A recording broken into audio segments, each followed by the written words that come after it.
ये बहुत टेक्निकल बात हर्षवर्धन जी ने कहा है, लीनियर है।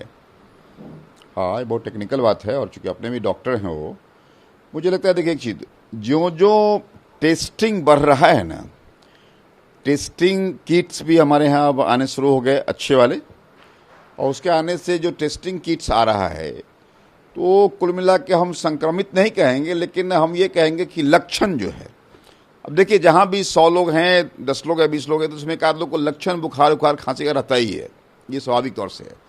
इसलिए मुझे लगता है कि कुल मिला के जो लक्षण दिखाई पड़ते हैं वह जो जो टेस्ट बढ़ेगा तो वह एक थोड़ा रहता दिखाई पड़ता है, लेकिन बाद में वह संक्रमण का स्थिति जो है वह भयावह स्थिति बिल्कुल नहीं है भारत में, ऐसा है। और जो ठीक कहा हम लोग कि लीनियर जो है, लीनियर होने से क्या होता है, रिपीट नहीं करता है, सर्कुलर रिपीट करता है। इसलिए ठीक ही कहा उन्होंने कि बिल्कुल लीनियर है, ये जो हो रहा है उसी ढंग से फिर वो खत्म हो जाएगा, कोई चिंता की बात नहीं है, रेपिटेशन नहीं है, कोई सर्कुलेशन नहीं है इसका। मुख्तार अब्बास नकवी ने कहा है कि संपूर्ण मुस्लिम समुदाय को एक समूह के अपराध के लिए जिम्मेदार नहीं ठहराया जा सकता। मैं 100% सहमत हूँ, मेरा नेता भी सहमत है, नरेंद्र मोदी ने भी यही बात कही थी कि किसी एक व्यक्ति, किसी एक समूह विशेष को, किसी धर्म विशेष को ब्लेम करना ठीक नहीं है। कुछ छुटभइये लोग हमारे इस ढंग की बात कर रहे हैं, जिसका हम सब लोगों ने या हमारे बड़े नेताओं ने भी उस बात को खारिज किया है, और इस बात से मैं बिल्कुल सहमत हूँ। जो कुछ भी हमारे नकवी साहब ने कहा है ये 100% सही बात है। किसी समाज को इस बात के लिए ब्लेम नहीं किया सकता है और न करना चाहिए, और न ही ये बात बर्दाश्त करनी चाहिए हम लोगों को।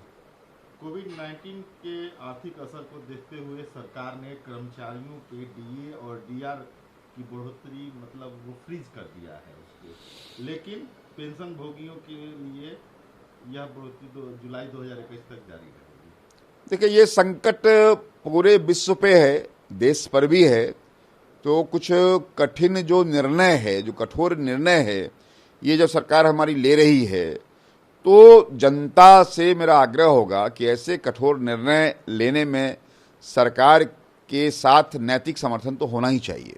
इसलिए मुझे लगता है कि जो कुछ भी किया है, फ्रीज किया है या डेफर किया है इन्होंने, ये सब निश्चित तौर से, या ये सब सारे, मुझे लगता है कि 6 महीने में सब मामला स्पष्ट हो जाएगा, बहुत चिंता की बात नहीं है। मगर जनता को इन सब चीज़ों के लिए मुझे लगता है कि जनता का समर्थन, सहयोग और नैतिक तौर से एक नैतिक बल सरकार को मिले, इसलिए आवश्यक है कि इन निर्णयों पे कोई टीका टिप्पणी न हो तो ज़्यादा अच्छा है।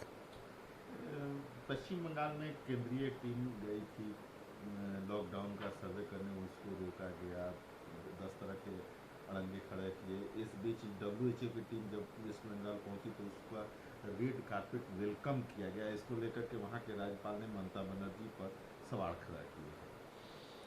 देखिए, ममता जी का जो बिहेवियर है वो पता नहीं क्यों, किन कारणों से बंगाल के इशू को बहुत ज़्यादा ग्लोबल लेवल पे, आपने कहा कि WHO के लिए रेड कारपेट वेलकम किया गया, अब ये पता नहीं क्यों ऐसा हो रहा है। और WHO के इंस्ट्रक्शन पे स्वास्थ्य मंत्रालय जो केंद्र सरकार की काम कर रही है, और उसका वेलकम नहीं करना, उसका विरोध करना, ये समझ में नहीं आ रहा है। ये बहुत यूँ कह सकते हैं कि ममता जी की जो राजनीति है बड़ी ये ओछी राजनीति है, और इससे चिंता की बात है।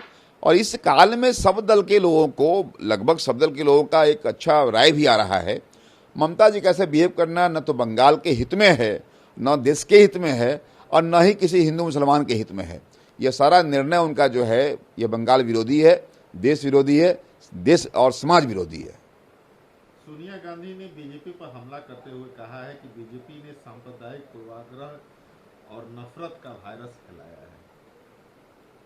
देखिए, विरोध के लिए विरोध करना अलग बात है, मगर सोनिया जी वगैरह, अगर आज वही मुझे लगता है कि आज आम जन से जब बात हो रही है तो ये सब कह रहे हैं कि साहब जिस ढंग से भाजपा की सरकार ने, नरेंद्र मोदी जो हमारे नेता हैं, उन्होंने जिस ढंग से इन तमाम चीज़ों का मुकाबला किया है, ये सोनिया जी के बस की बात नहीं थी, न ही कोई विपक्षी के बस की बात थी।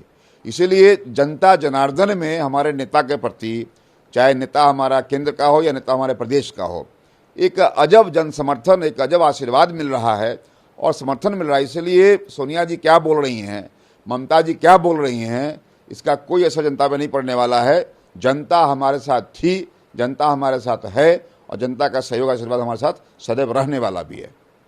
स्वास्थ्य कर्मचारियों को सुरक्षा के लेकर के जो अध्यादेश भारत सरकार ने लाया था, उसको राष्ट्रपति की अनुमति मिल गई, मंजूरी मिल गई। देखिए, जिस ढंग से एक एनार्किज्म कहें, अराजकतावाद कहें या अव्यवस्थावाद कहें, या उन लोगों पे जो लोग लगातार हम लोगों के सेहत स्वास्थ्य के लिए लगातार चिंतित हैं, लगातार काम में लगे हुए हैं, उनसे किसी ढंग का विवाद करना ठीक नहीं है। इसीलिए जो ऑर्डिनेंस लाया गया है केंद्र के सरकार के द्वारा, उसे राष्ट्रपति जी का अनुमति मिल जाना, अप्रूवल मिल जाना एक बहुत बड़ी बात है। और हमारे डॉक्टर्स के लिए बहुत, चूंकि पिछले एक महीने में लगातार जो डॉक्टरों के प्रति एक सम्मान का भाव बढ़ा है, उन सफाई कर्मी के प्रति जो प्रतिष्ठा इज्जत बढ़ी है, ये बहुत लाजवाब बात है।